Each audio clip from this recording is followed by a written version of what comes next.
Hello বন্ধুরা, SY Bangla academy চ্যানেলে সবাইকে তোমাদের ওয়েলকাম। বন্ধুরা, ভিডিওটি ভালো লাগলে সাবস্ক্রাইব করো, লাইক ও শেয়ার করো এবং বেলটা বাজিয়ে দিও, তাহলে সবার আগে ভিডিওর নোটিফিকেশন তোমাদের কাছে পৌঁছে যাবে। আজ আমি তোমাদের সামনে উপস্থিত হয়েছি বিজ্ঞান আশীর্বাদ না অভিশাপ এই রচনাটি নিয়ে। এই রচনা করা থাকলে তোমরা বিজ্ঞানের সুফল ও কুফল এলেও লিখতে পারবে, বিজ্ঞানের অপপ্রয়োগ দিলেও লিখতে পারবে।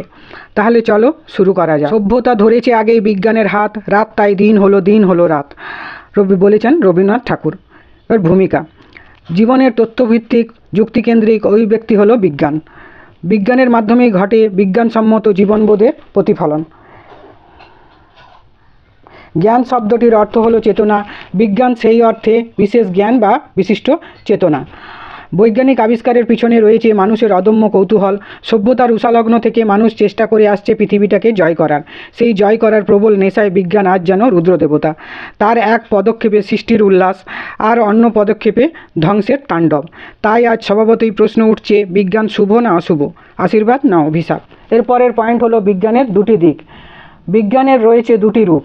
কখনো সে মানব জীবনে আশীর্বাদের ধারা রূপে ঝরে পড়ে, আবার কখনো সে অভিশাপের বিধ্বংসী আগুন বর্ষণ করে।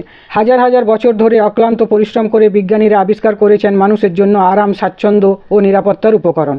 আবার মানব চরিত্রে নিহিত হিংসা, দেশ ও লোভ নিবারণের জন্য বিজ্ঞান নিয়োজিত করা হচ্ছে ধ্বংসাত্মক ভূমিকায়। এইভাবে একই বিজ্ঞানের বৃন্তে রয়েছে শুভ অশুভ, সুফল ও কুফল এবং আশীর্বাদ ও অভিশাপ। এরপরের পয়েন্ট হলো প্রাচীন যুগ ও মানুষ। আদিম অসহায় অবস্থা থেকে যেদিন মানুষ ঘুরে দাঁড়ালো, সেদিন থেকে বিজ্ঞানের জয়যাত্রা শুরু হলো।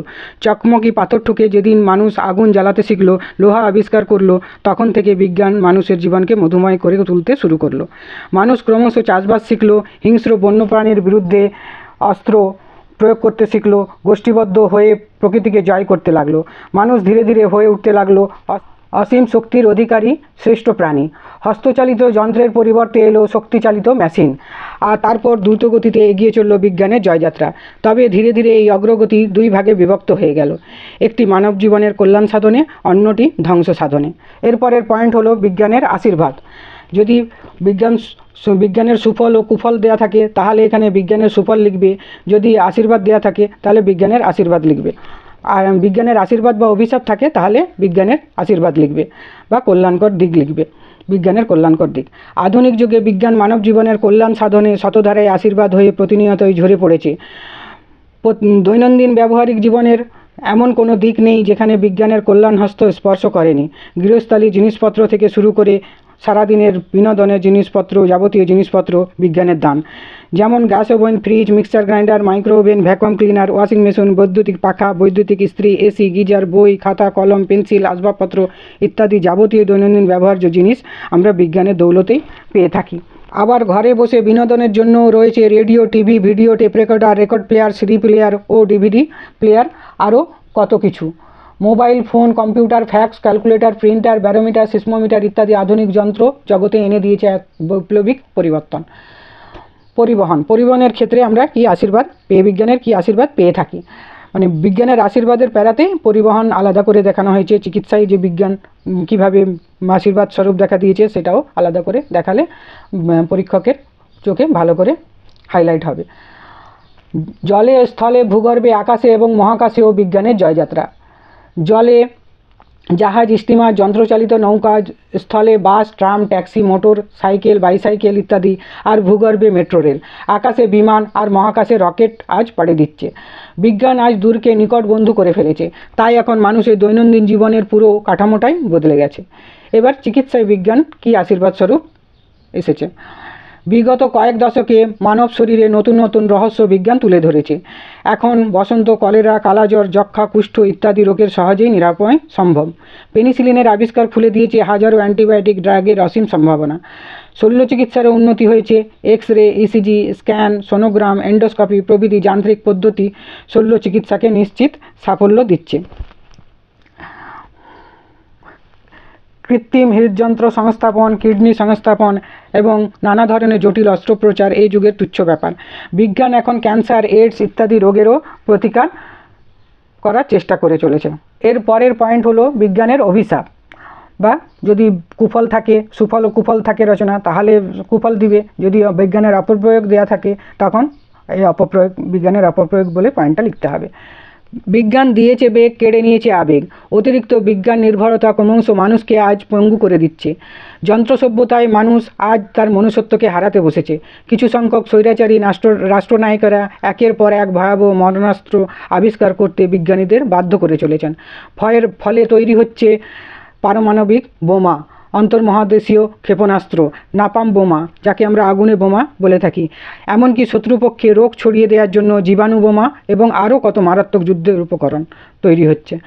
এগুলি শুধু ব্যাপক প্রাণহানি ঘটায় না, সেই সঙ্গে ধ্বংস করে প্রাকৃতিক পরিবেশ, আকাশে বাতাসে ছড়িয়ে দিচ্ছে ক্ষতিকর দূষণ। যে ডিনামাইট আবিষ্কার হয়েছিল পাহাড় ভেঙে রাস্তা তৈরির জন্য, সেই ডিনামাইট ব্যবহার করে উন্মত্ত মানুষ নিজের স্বার্থসিদ্ধির জন্য উড়িয়ে দিচ্ছে সেতু, রাস্তাঘাট, আরও কত কিছু।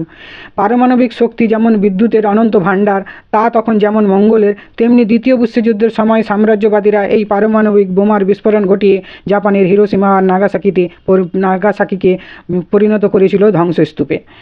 মানব সভ্যতা আজও তার কলঙ্ক বয়ে বেড়াচ্ছে। ভিয়েতনামের রাসায়নিক যুদ্ধে নাপাম বোমার প্রয়োগ, মার্কিন যুক্তরাষ্ট্র ও ইরাকের আধুনিক সকল অস্ত্রের প্রয়োগকে বারে বারে ধ্বংসলীলা চালাচ্ছে। এছাড়া যত দিন যাচ্ছে পৃথিবীর বিভিন্ন দেশে সন্ত্রাসবাদীরাও মাথা চাড়া দিচ্ছে আগ্নেয়াস্ত্রে।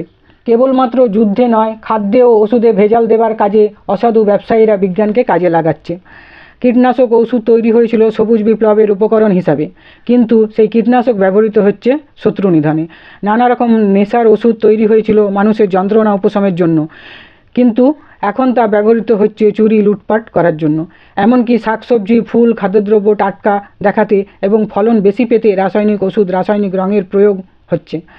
ফলে বিষক্রিয়ায় মানুষ ধীরে ধীরে শেষ হয়ে যাচ্ছে। এরপরে লাস্ট পয়েন্ট হচ্ছে উপসংহার। জনৈক কবি বিজ্ঞানের হয়ে বলেছেন, বিজ্ঞান বলে দোষ কি আমার, কেন মিছে দাও গালি, প্রয়োগের গুণে সুন্দর মুখে তোমরা মাখাও কালি। বিজ্ঞান নিজে তো নির্বিকার, সে কিভাবে কাজ করবে তা নির্ভর করে প্রয়োগকর্তা মানুষের উপর। মানুষ নৈতিক ও সামাজিক প্রাণী, তাই নীতিবোধ ও বৃহত্তর সামাজিক দায়বদ্ধতা ভুললে চলবে না সাধারণ মানুষ থেকে শুরু করে রাষ্ট্রনায়ক এবং সেনানায়কদেরও। পৃথিবীর শুভবুদ্ধি সম্পন্ন মানুষ, ছাত্র সমাজ ও সাধারণ মানুষকে একজোট হয়ে মানবতার শত্রু অশুভ সাম্রাজ্য শক্তিকে ধিক্কার জানাতে হবে আর মানুষকে নির্বিচারে হত্যার বিরুদ্ধে রুখে দাঁড়াতে হবে। তাহলে বিজ্ঞান সত্যই আশীর্বাদ রূপে আমাদের জীবনে নতুন সম্ভাবনা এনে দেবে। এত নিরাশা সত্ত্বেও বিজ্ঞান কখনোই দুর্জন মানুষের হাতিয়ার হতে পারে না। একদিন মানুষের শুভবুদ্ধি জাগবেই। পৃথিবীতে এখনও কিছু বিজ্ঞানী আছেন যারা আইনস্টাইন আর বার্ট্রান্ড রাসেলের পথ ধরে চাইছেন বিজ্ঞান যেন কেবলমাত্র মানুষের বন্ধুই হয়। বিবেক সম্পন্ন সেই বিজ্ঞানীরাই পৃথিবীর শান্তিকামী মানুষের ভরসা। ধন্যবাদ সবাইকে। আবার হাজির হব নতুন কোনো আলোচনা নিয়ে।